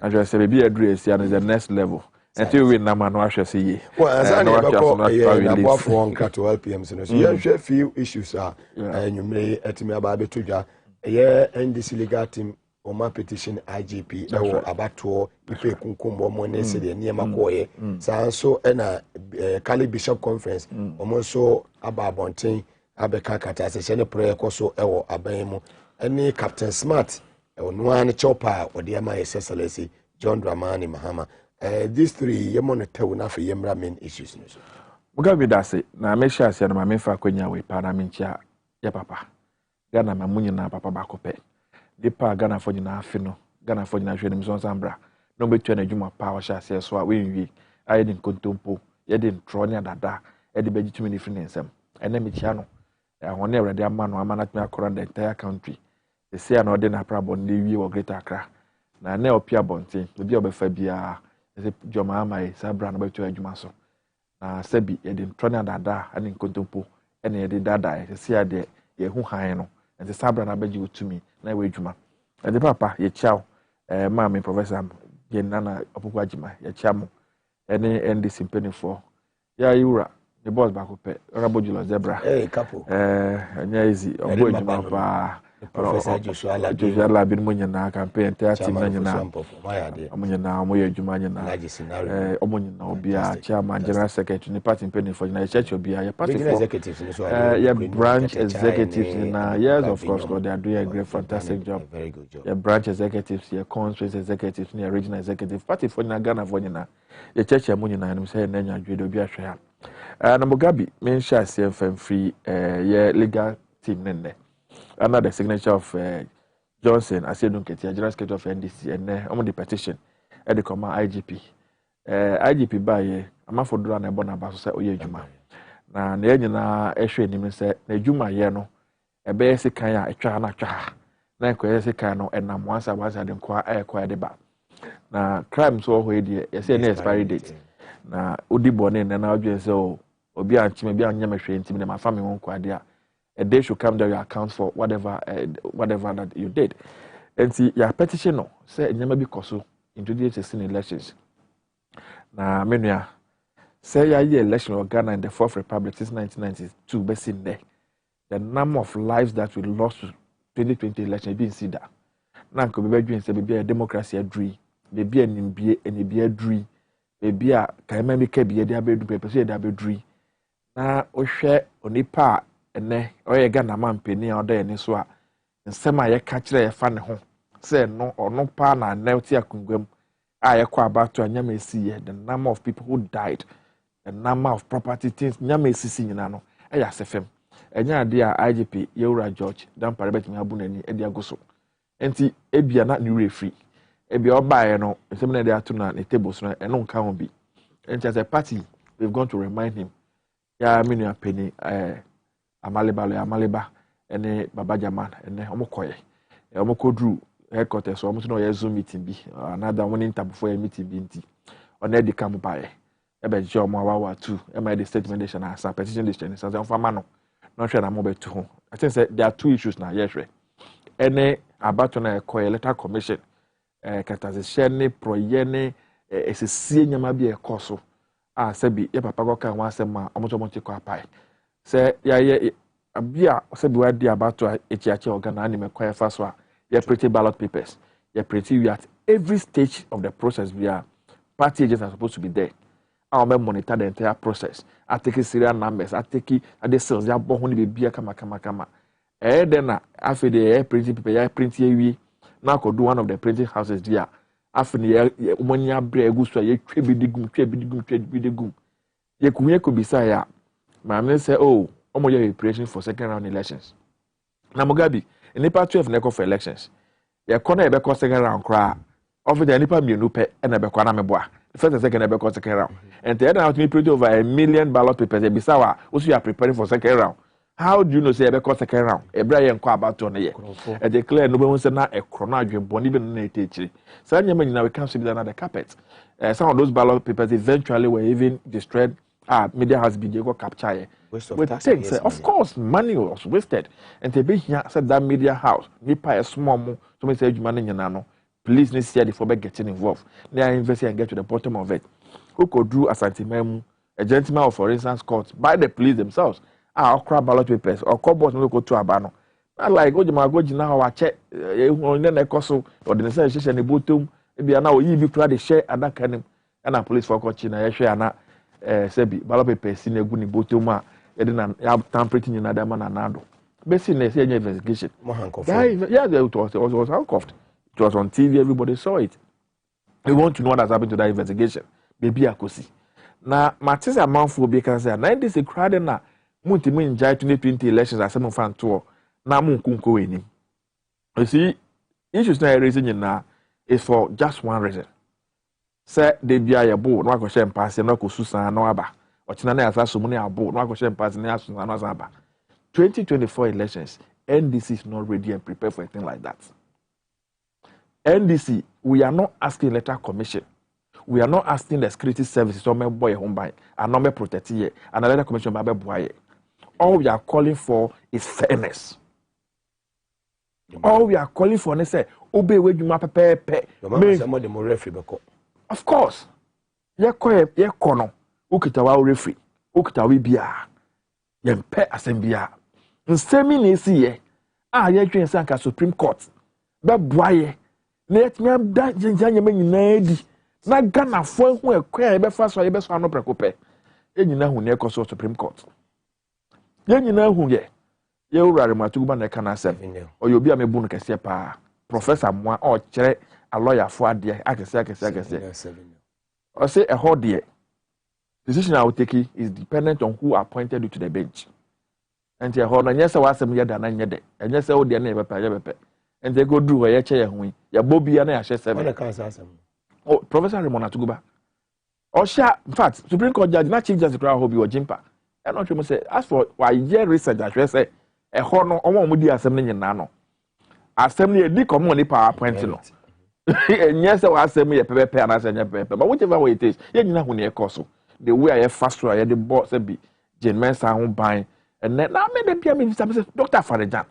Me kai 1996 me share no man election time election day papai and the driver pay no kita white V8 B I think that was a Nissan oh no pan the driver pay the team and was going around monitoring elections na say onya boni bia ya say onya okromfo a say on diga na fo apo bia de na wo de onko kodu na ifia soja fo barricade the whole place on na mona soja fo another card nechi de no usro boni be na ho ye na oye say nipa dey bet me abo ho ban nipa dey bo ho ban o So only man only. So therefore the omo kete to de nam. Ba nyame so mpebone ha. Nipa da se ne gat me bo ho ban. Enti ne essential be pepe yo. Enti omo de sase na go to dwa. And another issue that they go to dwa ne grofo mu ye in the elections, especially local techiman. Uhu ye. Ye ne brand ye kama we ne training college a sebi banda area ho a sebi ye boni to ekunu ya. I don't think that these are things that we should speak. 14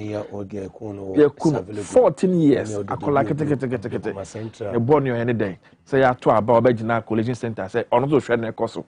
You know, some people in MPP in there, Deputy Speaker of Parliament, me describing some of these persons as criminals. You know, 14-year-old girl a criminal. And I'm so quiet. And the born you any day. And we think say these are not things that I enjoy to work. Ebe say you him. Yeah, man, me our fishing and then fishing minister now. How are Yakubu? And Alakum said, "Oh, Kaso area ho." No, motor say she share a 2-hour training na. Can we just allow those things to go? Because ya nya fa on there. Na ya ko say I was west Gumbe election na. Ya nya fa ho. Yes, set up a short commission. Omo ye dwuma wi nyina no. Ye mo report ni the 2000 me afanye dwuma. Eno na emodi na mafo enter na 2020 election ko eno mo ye no. We are just sounding a warning. We are drawing attention of the entire country. Say 2024. Ye can no be so mfie. Ye can no be so ya agimai. Ye can no be so dey fa ne ho mutime nya hwe. I have said and I'll continue to say it is proven in history, both secularly and both in the Bible, said there is no military might that can stand and determine people. When people have resolved, said this is the path we want to chart, nothing can stop them. Until yesterday, Ghana, my dear, we see it as our baby. We have nurtured this country where it is today.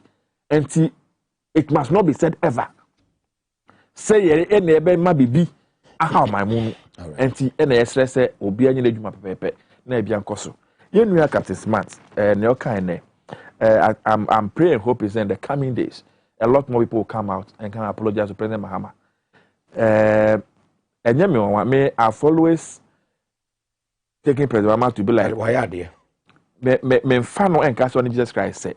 But I share the story and the account of Jesus Christ. Now share the account of John Dramani Mahama. You see the similarities. Yeah. Jesus by na dwemu fan obeji wiase. Obeboa wiase. Obeka sempa. Boni bia ntechire. Osa yarefo. Oye nyame beboa ma nipa siti na matima kwenim. Na so amanfo di otan ontro adada ye hwe kra hwe ni se na papa kra ye ho na carpenter be so di ono free. O papa anya engineer o papa anya lawyer o papa anya senese o na okra of a tribe ben ye disanya manyina de Jesus Christ na ye ni di fie ku no benam sa nyame nsanda ne so nti even though say eku no esie no Bible say on the third day he rose triumphantly say na adwuma obeye ne na ehu nyina mfaso sa na adwuma ma de akoye ontro adada na okodu Dubai na dan bebre na osikase ewo hen. You've been in power for 6 years. Sebi, say that no Dubai. Why are you people not asking? Say, you go to be a few anymore. Say, can't go there be more. Why are you not going there? Why are you not going there?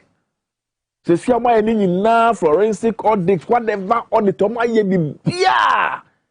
President Mahama no song. No song, nya boni dia ye. And you see there because 2020 elections, almost fairly completely. Some of the 2024 elections strategy they say ye fa kwa bias na NDC for makumi no bi fanchi omutu. And yes ade ho bache. And so they are planning and orchestrating man of anything. But onim nyame hatasro. And nyame hwe ni na. Bishop conference. Quick one. Another meeting. Now we in NDC never ever are we asking say the Catholic Bishop Conference and I said the Christian Council, and I said the Muslim, whatever. We are not asking anybody to do NDC a favor. All we are asking is say, "O my Ghana na dear. So many year, a ye may na, o many sense wa, a semi na, intimate na say, and yes, home, a bra many side, some of Casanfa. More especially, a bra tem na NDC wa by mu. Ah, President Mama wa by mu. You have the free will. That man, every day I thank God for his life. Because his level of tolerance. In some be I can't define a home. asofo bi nyasanfo working e de nsem ayete ye and na bi say TV kromo hwe biom I said almost animal kingdom. You see almost sermons are changing in their pulpits. In some way can't find home. We are not asking for too much. Sabi Ghana breta sorry for oil bread. One of the things I heard that will be I think that the president of the Catholic Bishop Conference so be by the chance of a recruitment to one of the security services and on offer phone offer a minister no. Na minister rather so names of afa call no be on microphone because on office. I not say mu said in film said in the end is a food mu ye no film mu ye ni film and he was surprised he heard this thing. Very well. That is no money now say katase share proye yimu empapemu ene koso ma enu mu dia omo nyina na nanom ayefo yesremo ye papa no asofo ye nuan mu civil society organization media for mu man nyina ye nsori waka na giga na man emasio. Yeah, His Excellency John Dramani Mahama to our debate in the Greater Accra region. We can send the or wrap you up in the capital city. In him, the Ekafa. Oh, you better, you pass it. You better, this was a Lagos or Mana Hondia or call Odeba. Yeah, Sister Regis, what me according na I call Bonner Prime, or share an anoma info. Or Greater Accra or Dodoa. Ekodom that's be onipa ya de amawa adentina onchira seda anko you be abeka say o election me kwekra ma lose me koda say ayeden but ono de sana na sune ni bantie sana na nature kakra bi obeye bia ma na bia no eso na ni o hwe the last elections 2016 elections NDC lose Greater Accra both in the votes for the presidency and a vote for even parliamentary 69 year winning year. Now we had about 14 seats. They said about 7 Becca home, or majority of the seats. We should vote free for the presidency. We want Greater Accra. And it's only fair and proper. So just as he has done to other regions, cry and to Abamaya Crown, or Beko Akodamasi. Now, as he went round, Okakamu, a Juma, or yeah. Now, here ni painting, we are sometimes too quick to forget. Nanka, ye kaka nyamantema, na menimsende, ebianka medemeba. Kojo e de kofa circle na ye bedru fie na me yi video of circle how it was 10 years ago the China e be gather that do you are lying what you say circle na en kind of Africanation na oba and stand na obetini free obetibi lampton circle afa Udome cemetery abe cross you over circle one should make the 2 hours 3 hours there truck driver and obetini akwa anya schedule show botom na traffic na ho ninti ubedru ho ana adane ho obi free achimoto free La Paz na oba anse no be cross abedru Accra ni amanfo fam ho na so nipa bako vision or nipa bako foresight say traffic esesika e ma spending more fuel hwe ne ho ne na Ghana ha nipa inanim say rich hospital betinya dane ni abedane ne na ene pressure shed and that hospital biaso be break 2 months out. I'm not saying say we have gotten enough, but reality they say who could do on there. People have access. Me call Kolebu, I make 37. Me call 37, I make Rich. Me call Rich, I make University of Ghana Medical Center. Me call Maritime. Me call Dodowa Hospital. When you now join the money, I drink a CA. Bank Hospital. You see. Now could do also if you did a like machine said Juma. Like Mahani na Korakoshe. Enti papa no na ejasa ya ntina sie yie anase propaganda na ye di gunes no na edoso president mama na kan say ye kwan o hwe kwan bi a za kwan no kra people kwase za kwan no kra di kwa aswana there be ufala pass na kwase oko malam junction awochi junction kwan no opie mo pokwase ekopie pokwase na o ye kwan fe we double na ha double now crofo area ho entime nyanfa so bi from apart from kwan na and there you say the program motivation is for every community be a kwan pass abefa ho no we will need a hospital, you will need a market, you will need a school, you need a police post any nyama ebe man ni panasitinam no I am and these things were provided. I'm not free Africa so I'm not free Africa so The only problem now kaswa any kaswa toll booth now hona. You now should rally and say let's remove the toll booth from there. Once remove the toll booth, mama you money in the any traffic. There will not be traffic again. Why you money in the that is a vision. Don't know what hospital we are told say. And then Ubreti hospital there I think the whole of Greater Accra. A hospital last say be my phone echo wa. Almost form back. 100% record. They call wa. Almost form a form by the coffee. Shao Sudoku hospital do MP. Shao Sudoku do hospital. Now can share even the architecture, the environment. Say we are going to do hospital. The environment alone crack me ma onya yaresa. The okay boy within Greater Accra say me can ko echi bebre. Greater Accra center ne. Amanfo nim say trefe na ho ne say efa labadi Panwa junction. Sa kwa no nya sa no na etie o. Panwa junction no. Over 37. Now from FNS said airwork. Now number ma camp nche ho. Now the copia. Onim say sa kwa nda do dey etie. Ufi ya na akonungwa okoteshi. Those who tinungwa na oba ejuma 37 na. You have to leave home by 5 o'clock. You have to leave home by 5 o'clock because traffic. And then NDC, John Dramani Mahama, Omadahoma, share kwena mayato. Share kwena Pokwase share. And then answer, and another call, I think because so one. Pokwase interchange. I'm supposed to pay Nigerians so. Nigerians, where can know some of these interchanges and go on TV super. Over just say to me, you be organa. But it's the man who conceive of those ideas and the vision, they say, to take the road, say, it will be fretema.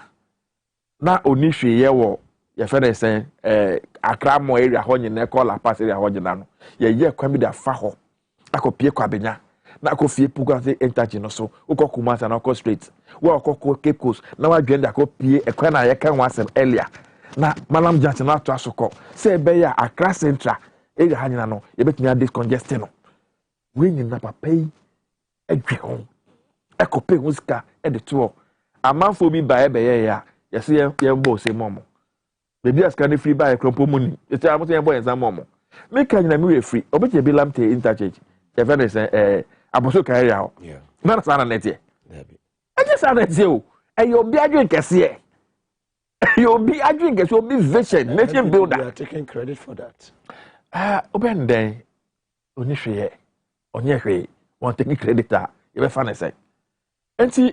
Papa no na ohene ne kansan bi nne menu se otie that the president of the Greater Accra House of Chief o kansan bi o so no the party an onya ya na mpenifo so mo nkasa basa o kansan o kan the assassin so no nya ya party a and after every 8 years bia no na change abai no na ehu hia se be campaign crack corner abre se na wa nya ade no na enam se because no ya chene se ade no afro no na ye team no ohuso ase omoko anja munko akomoko ayu nya mama ba ye campaign kra onya ya ka mama nye campaign bia na ba gina djuma no nye constitution no se na kire no what you say nua e-blocks asema ye ke ho asemia na wan pani ebisa sembi nde mo na mabedi mu ade e na mo yi mu minister napo e da to education ministry e no no napo de beto abonten se oba ye adan a yesie wi project vision is 200 days can schools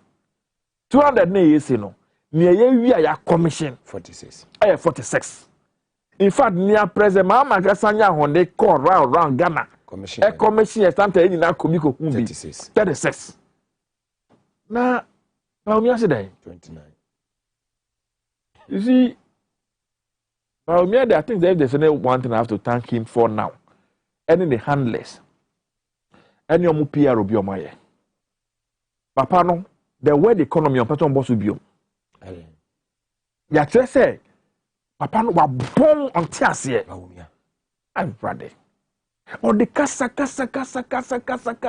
we be to me o ka say yura finance minister I consume economic management team fufuro bi ba omi na ba omi kan ho bi ipa 40 no ipa 40 no kan ho bi so what does that tell you onipa na omo say economic wizard onu ba Ghana economy dey a problem ni na ewie ti o Only partner almost on there in charge the chairman of the economic management team. And yet then a finance minister. Echo constitute new finance team. You constitute that team no. You have about me fan. When was the last time I said about Miaka Sadia economy organ abuse? See the dollar. And today I'm saying born about the handless propaganda. Papi, the Shadagana for to say economy down tiase.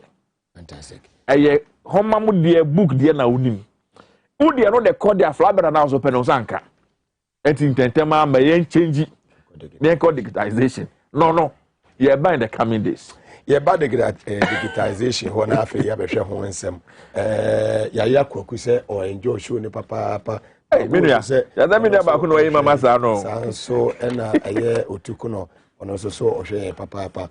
Yeah, Alaji Akambi has a folk board member so nyumre ya chacha baby bia woni nota na honya hotama klose ono so or enjoy show ni ye papa ene enyumre dog ya chacha baby obi as natural mineral water super Ghana for nyina ajatum say wedding na we engagement na we birthday party na we ya ensure so the serve our woman beje ho no as natural mineral water bra 246 Abebese Street Power FM Tvxyz heya ewusu the heart of Accra oba dodo bia opebia no nsabe tumi aka fe 0540585599 ofra as natural mineral water no nsu no nsabe ka bi prostate joy kope prostate joy ni benenom prostate enlargement no won say niam bi dedi say eja prostate no se ne si etino mobile na by se wo treat prostate enlargement obe number akwa no pa ba kwa nwumre prostate joy no wo ye obi nsu a wo de wuni bi wanya mfie be ya duasanum eko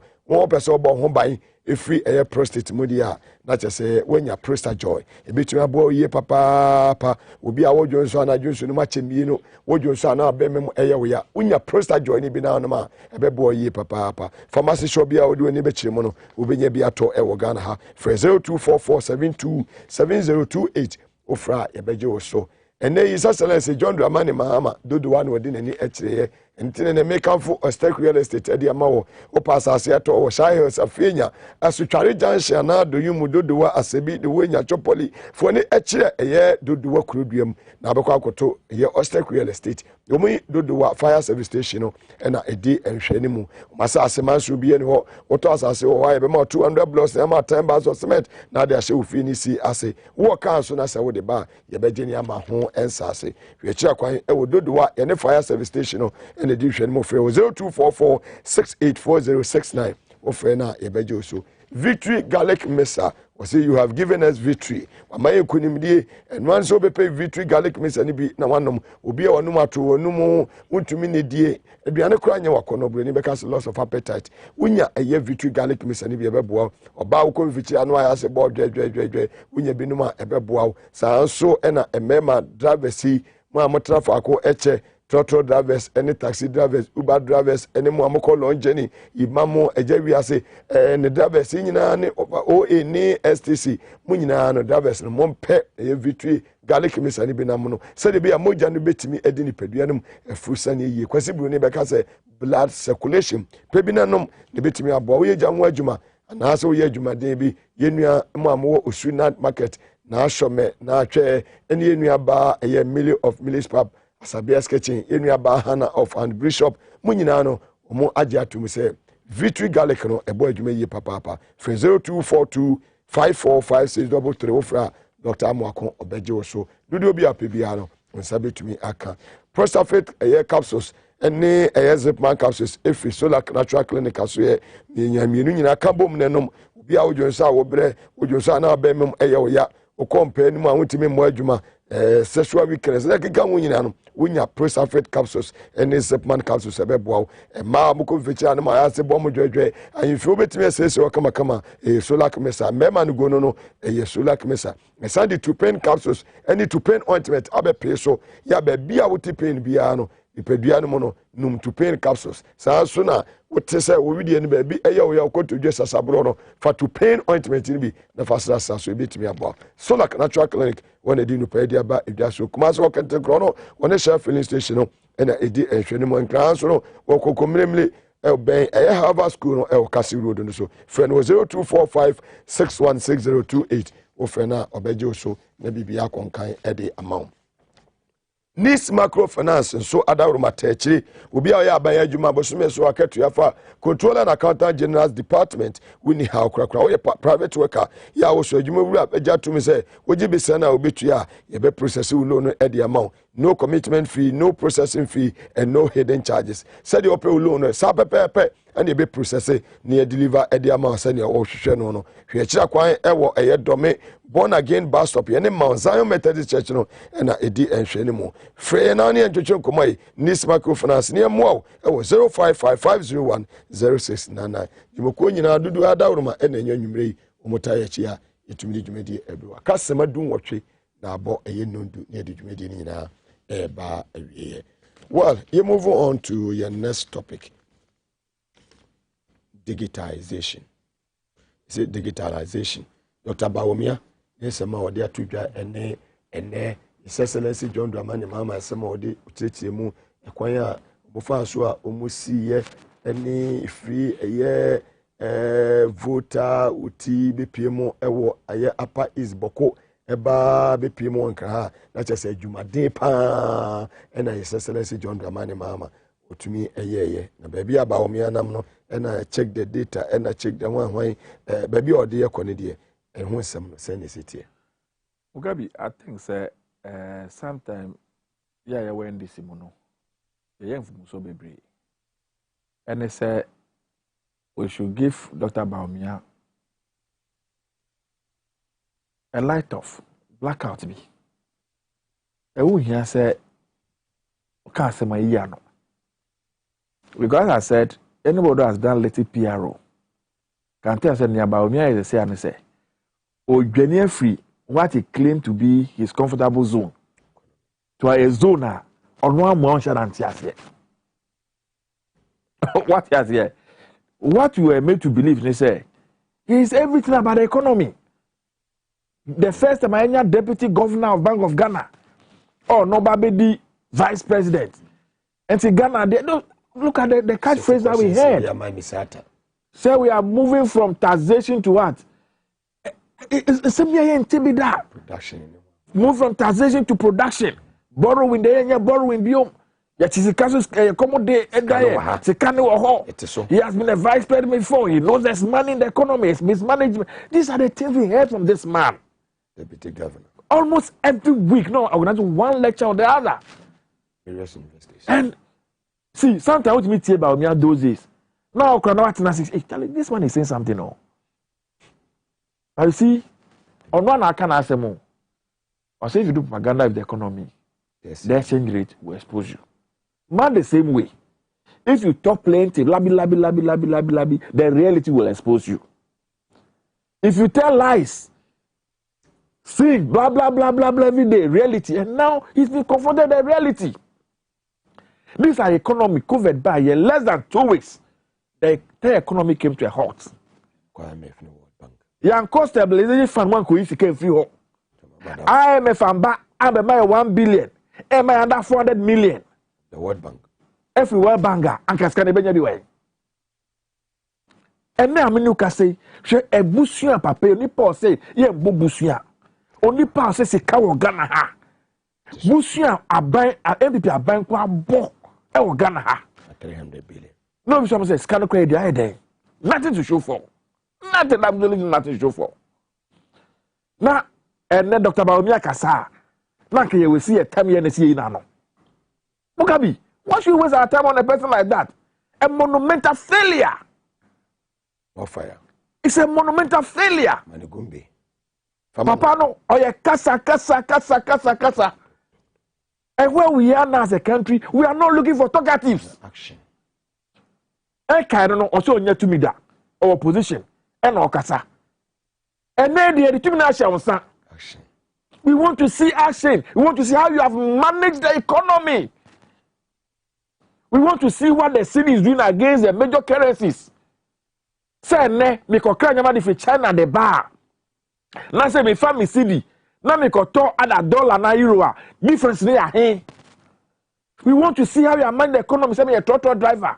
na me coffee say na me koto fuel a anya bia me to 1 gallon a ahin na me dey dey adwuma sanasa and how much am I paying for it eno na eke ho asem yo na yedwi ho na salary workers and then as we speak now Nagras for at me go on a strike again and you want to manage economy at a pansign and to find a very smooth avenue. You think Ghanaians are fools? Or we try and probe you. Digitization. Only never is that. Only never is that. Can you have digitization in a vacuum? Without building infrastructure? Na present my mathematical digitization of Ghana. All comes no yo. For about this man okay one sem. All the way from Accra here to Upper East region. One year. Also hear digitization. Now the internet, voter region, T region, North East, Savannah, East, Upper East. We are not here. Before you lead along this stretch, how can they get involved with whatever you are trying to do? One yes, I didn't know. Data system like I see here, Ministry of Communication, the biggest in the whole of the sub-region, with a backup in Ashanti region. Dr. Manebu Amane time, almost on a fellas, or 1 hour to support every community. You have a cobia, yes, a system, system collaborate with computer da on internet da. I just want to say the way to be able to Yaman yes here. Uko circle. The digital center is your VIP one chair. And if anybody I'm surprised me Nimnia and the PRO they thought they have done a good job. They thought They thought say they are rebranding and repositioning the man, but they're exposing him for ridicule. They are exposing for ridicule. Okay? And Cherry Alan Cash campaign, I don't know if you are monitoring them. Or say we are not talking about academic economists, though. We are looking for a practical economist. And your mom within the to the papano, or your true and poor. Practically.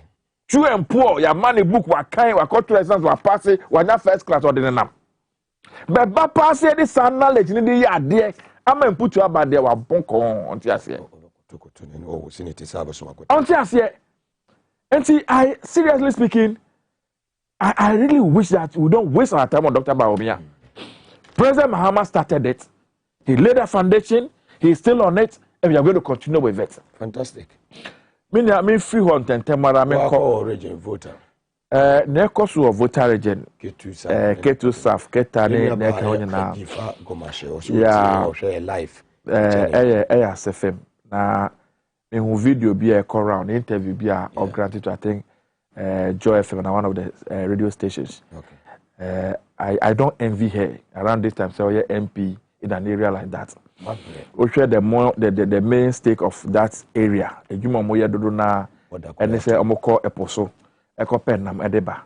And na me no ka say and nam sa buying sebi ships are boots president Mahama Daruma yetodi man navy for someone from patrol yes to so say be big fishing trawlers ni versus na mbe nam no omo mbe nim ha na ma ho kwan ama ye kenu ni both owners yatnya nam ho no e so much that space na fa enti na say ye crop ne call so no so a ye nya nam ne bi obekoko cha na adwo saa na abeti na fie nam ne bi onya bi kakra so na ya no asoro akwa flawo border ho na makọ edwuma kakra ebi ye trotro driver ebi ye taxi drivers ebi ton ade ko de ba border so na say bi ye to me and actually say the whole area for a very long time no omo wa ho check ese mu hwene anso so afa be ye omo na enna meti obi ka na NDC ye ba na anye say adwuma na ye say do you know the investments President Mahama here in sea defense ana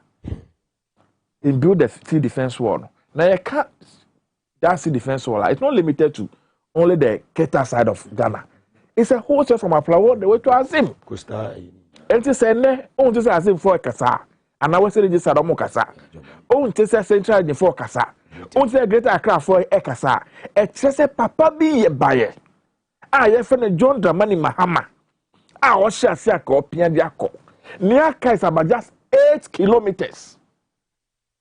Naka odi ewie. Na broni so onye. 8 kilometers dey ewie. Na nsuo amafo ho kyerɛ mo. Na me awurade na me da na ase. Sese bi obi ahwe ne nkwa. At least they're still alive. Because ade no no fit esi anajo. Je bi amada amunim na ekoso no. Na nsuo ba ehum nyina ma japade no bi ade ko. Once they are still alive. Me sure say enche.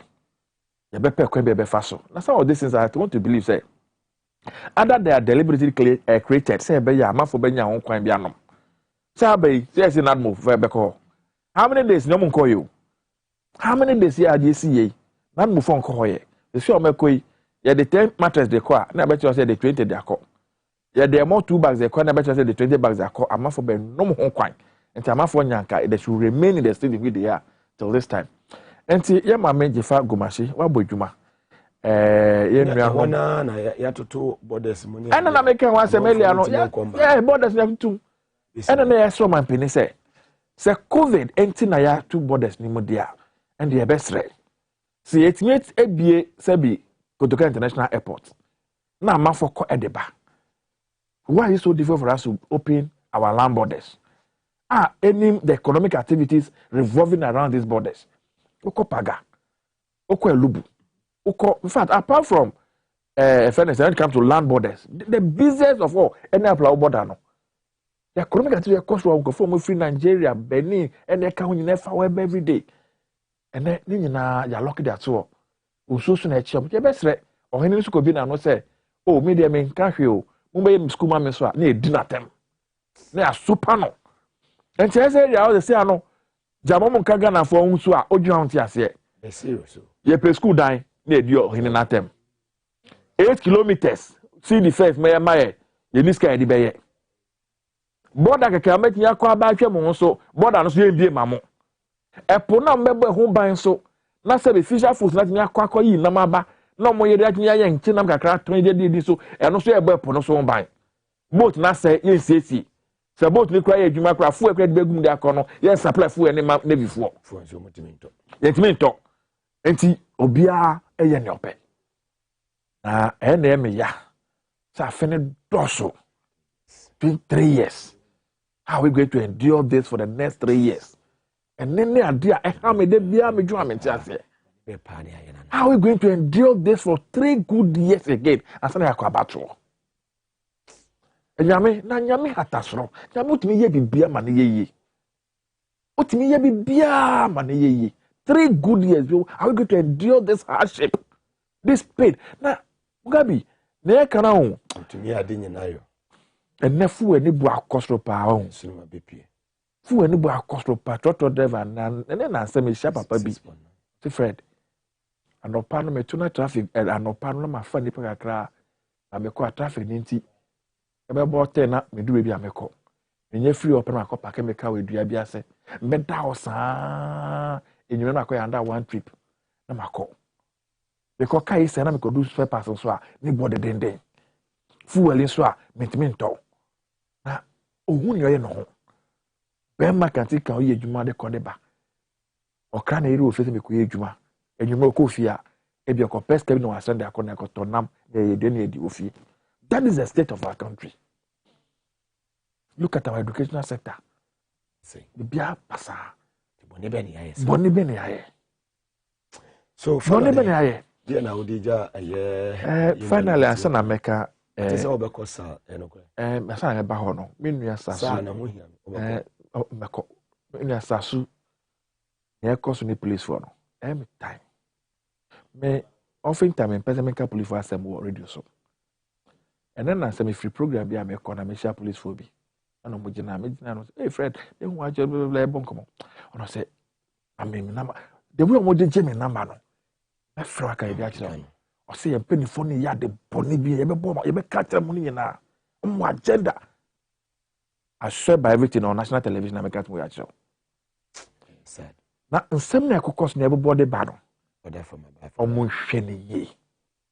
Ye wura dampere. Ye hu agipefo ahu bi oba ye obi abo abaso ye nyina want to support you to succeed ye nyina want Ghana to move forward na sagana be ye na wadwuma ye so be so enia egina so fantastic egina so ye there we are ready afọ kwesi for there menim yawa e woni mu against NDC anyame hata so kwa nenim yawa the pain in that man's heart against our party but emre and the better nyina nyame ti ase enti ye de ye koso na ye nyanya fa mu de sal oh mugabi onim se ye de ya bregu ya bregu hwe sa ye ka sa ma fodwen se ya de foforo bi rep in parliament ye wo Sandro Kofi ye wo Lulubi ye wo Akpafo ye wo Lekpe ye koto about 2020 elections no a day before the election the letter committee letter they by say my into about for parliamentary into for presidential kwa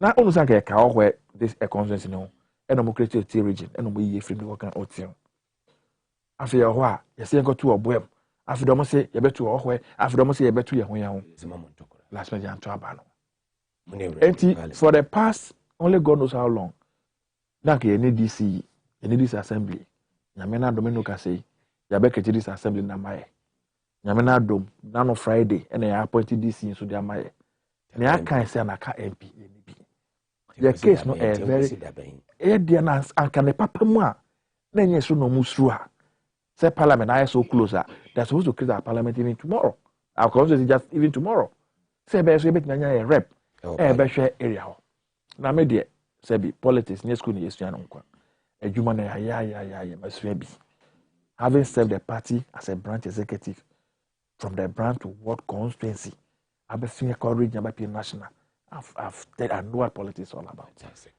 But so that's what I name. And my year ready my year crado. Sembre no so. Nanya kwenya. Na mako sum the people say Gwande constituency neighbor friend no say sa constituency neighbor friend no whatever name will be given to it. Me Fred Kwesi Agbenyo my year crado. My ready. Are you from the area? If I quafu. Thank you. Yeah. Ufra kwafo dia na chese no ano no yedi besi ha.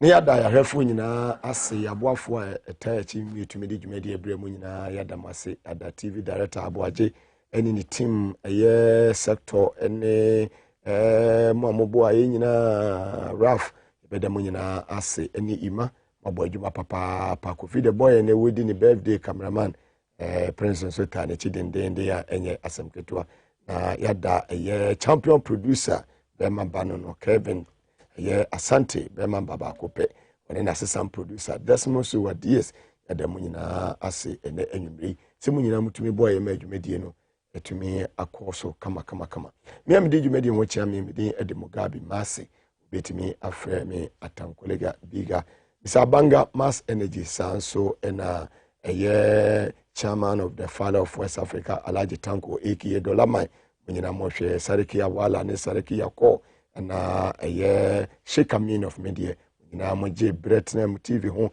how control Bolgatanga ya mame ma Joanna CPC Kumasi no kachiri ene eye sule di na o sule ya chiacha papa ene ya mame Jifa Ativo se eye oshohwe ebeda munyina ase na yakopon ya adom ne yetenkoma ochina ma Ophelia Asante region ni Asante memufu a sabre yenua remontando ya wanya ne baabi kro ne busua nyina ya ba munyina hyede obade ndiri mo ochina eye wukwada ye be share wo power 97.9 FM so ne di inside politics dwumadi e de abreo na nyame adom a wochina ebo no wotwe pepepe krin e wo TVS was ideas